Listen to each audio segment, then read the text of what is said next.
I would first like to invite Mr. Siddharth Varmani to deliver the welcome address. Mr. Siddharth Varmani is the Executive Director of EPIC India. On behalf of the Energy Policy Institute at the University of Chicago, let me add my welcome to this high-level panel on cleaning up India's air. At EPIC, we had recently released our Air Quality Life Index report, or AQLI, back in 2021. The report revealed that air pollution shortens the average life expectancy of an Indian by almost 6 years, unless the WHO guidelines were met. It also says that nearly 40% of India's population is exposed to pollution levels which are not seen in any other country. But there is an opportunity to solve it, and political commitment can make a difference. I would now like to invite Ms. Veena Reddy to deliver the introductory remarks before we move on to the roundtable discussion. Ms. Veena Reddy is the Mission Director for USAID in India. In her current role, she leads USAID's operations in India and Bhutan. Thank you to the Energy Policy Institute at the University of Chicago for organizing this event, and to Director Varmani and Dr. Chowdhury for your leadership and support for USAID's Enabling Air Quality Program. As a Chicago alumnus, I'm particularly proud to be here. And of course, thank you to the esteemed members of Parliament and all who have gathered for this virtual discussion and demonstrated commitment to this important issue. Air pollution is the leading environmental health risk globally, contributing to an estimated 6.7 million premature deaths every year, more than HIV, AIDS, malaria, and tuberculosis combined. I am thrilled to see the participation of legislatures from Maharashtra, Odisha, Assam, and Andhra Pradesh, I believe, in today's event. You are all in a position to strengthen and expand national policies and scale up innovative solutions. I look forward to hearing your views on how best to do so and how to improve our approaches. Our next session is going to be the discussion between our esteemed panelists. For that, I would like to invite Mr. Chetan Bhattacharjee, who will be your moderator for today. Very warm welcome to everyone on this session for cleaning up India's air and bringing innovation into policy action. Just like to start off with by saying just a quick word before the introduction, that we perhaps need to frame this crisis, this air quality crisis, as a health crisis. And maybe if you can keep that in mind as we go ahead over the next hour and a half. And how this can get the attention it requires in the backdrop of the corona pandemic. And by the end of it, hopefully, maybe we can hear from each one of our panelists on what is the one big takeaway from this session. If I may begin by speaking with Dr. Greenstone on the need on why we need to talk about clean air. Air pollution affects our well-being, how sick we are, how long we live. But it's a choice, and it's a choice of the kinds of regulations and rules that are passed and then enforced. And there's great opportunity for the government to do almost impossible to come up with something that is impactful as allowing people to lead longer lives. Thanks very much. If I could take the similar question to you, Gaurav Gogoi, and then to Ram Mohan Naidu. Could you tackle that issue as parliamentarians? Is that we know that is a choice that we have to make. What is holding us back?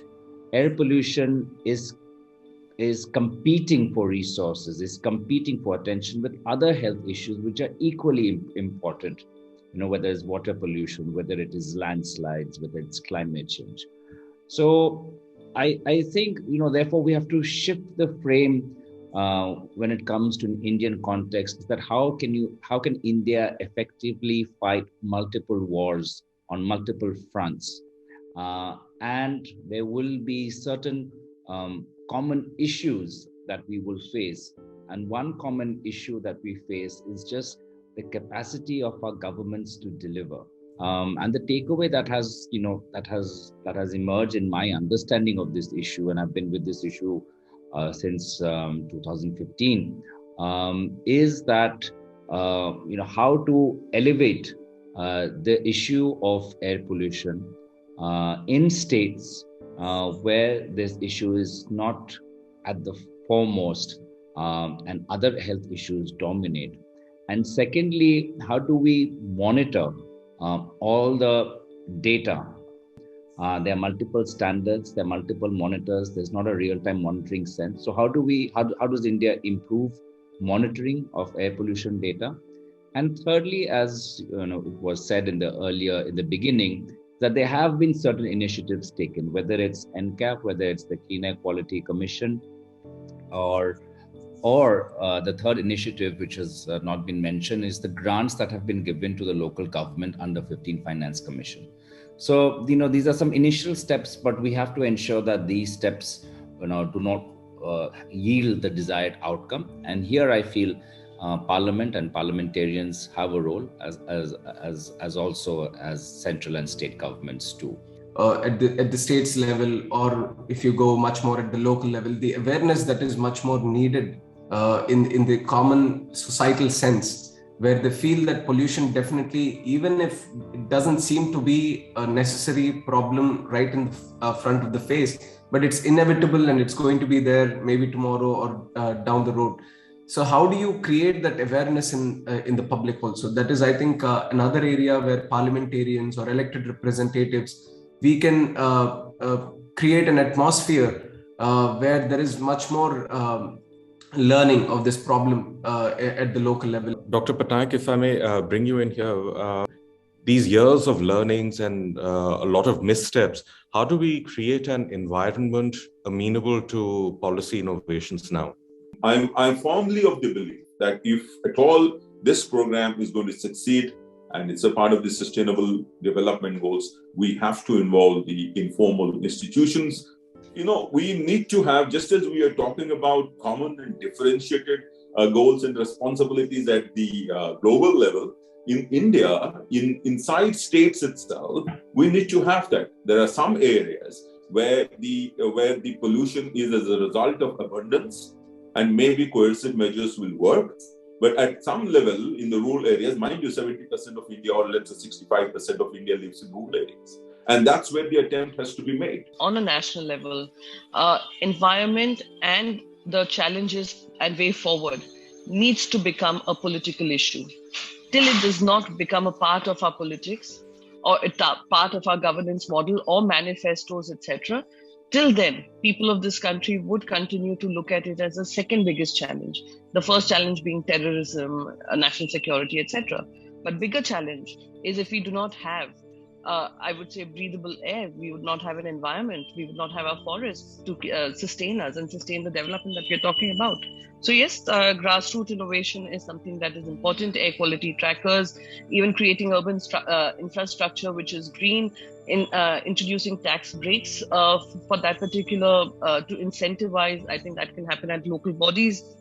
And last but not the least, union budget is the way forward. They had introduced 2,000 crore allocation for air pollution, but I think that definitely is not enough. The next theme on this bridging this gap between awareness and policy action, I would like to begin and go around this virtual roundtable to each parliamentarian and ask you, beginning with you, perhaps Vandana Chavan, if you may, on how can air quality, on air pollution, be made a vote getter?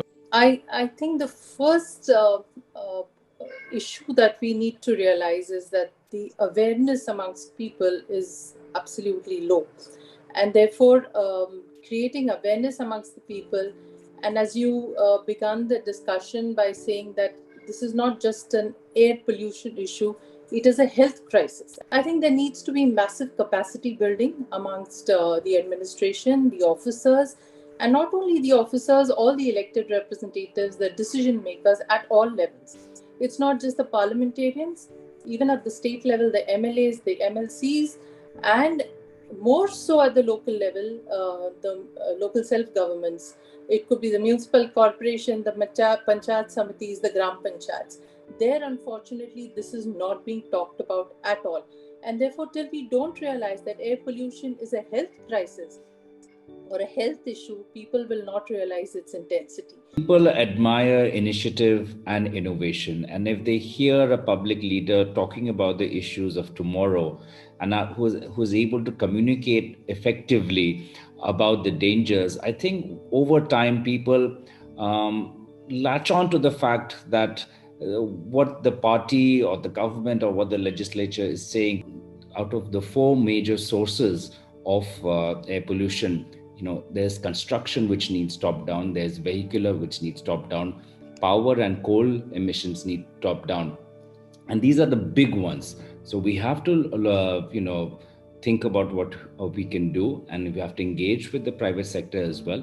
And the parliamentarians have a role. We want to use the parliament as a forum for transparency, where more and more information comes out, because right now we don't know the status of the NCAP. If I could suggest one thing, it would be to create a cap and trade market that is a market for pollution just among the large power plants nationally. And I understand there's all kinds of regulatory and bureaucratic issues, but those power plants and their production of SO2 are a primary cause of the health problems in India. And what would be so impactful about that is this would get out of this trap of mandating the use of expensive technologies, and it would liberate the plants to find inexpensive ways to do this, and would lessen what looks like this very sharp trade-off between economic growth and environmental quality. We supply public policy, that is make rules, regulations, quite a large number of, so that the initial cost itself is very high, cost of compliance on an industry, specifically in this particular case of air pollution. But after that, we do not have the ability, resources, manpower to monitor compliance of this. So I have been promoting this thought that let us make the initial compliance cost less so that industries come up.